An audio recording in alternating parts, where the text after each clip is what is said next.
Bonjour, ici Isabelle Choplin. Aujourd'hui, je vais vous montrer une nouvelle vidéo pour vous montrer comment faire avec le cut and stitch pour découper une image, un logo, plusieurs fois sur la même page, sans avoir besoin de faire des copier-coller, des alignements, et que ce soit le plus rapide et simple possible. Donc, avec un exemple de mon logo en fichier SVG, donc je vais tout simplement aller faire fichier ouvrir. Je prends mon logo SVG, je fais ouvrir, mon logo s'ouvre. Et donc là, au lieu d'avoir besoin de faire des copier-coller, etc., pour pouvoir en mettre partout sur mon tapis, je vais directement cliquer ici sur l'icône répéter. Je clique dessus et vous voyez que là, je peux choisir le nombre de colonnes, le nombre de lignes. Ici, on a les dimensions finales.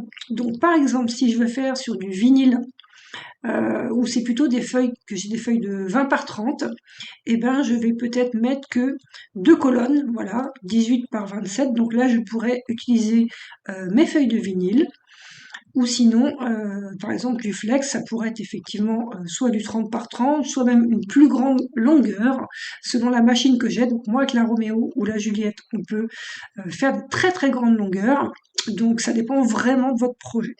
En tout cas, là, automatiquement, il me met le nombre de logos dont j'ai besoin. Je peux aussi choisir la distance entre les deux colonnes. Ici, appliquer. Donc, vous voyez, distance horizontale, distance verticale, appliquer. Et donc, je fais OK. Et donc là, automatiquement, j'ai tous mes logos qui sont prêts à être découpés. Donc, je fais Fichier, Exporter en dessin. Je vais l'appeler 9 logos boîte à flex. Voilà, enregistrer.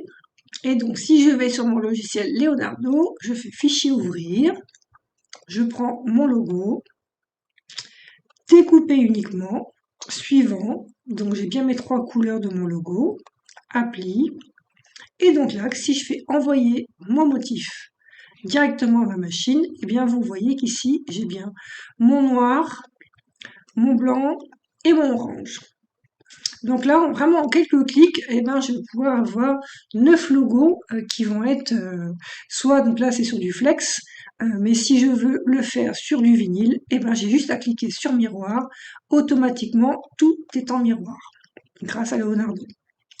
Bien sûr, moi j'aime bien rajouter un petit cadre de chenillage, comme ça permet de, si mon flex est plus haut que là, et ben vous voyez, je vais gagner toute cette partie-là.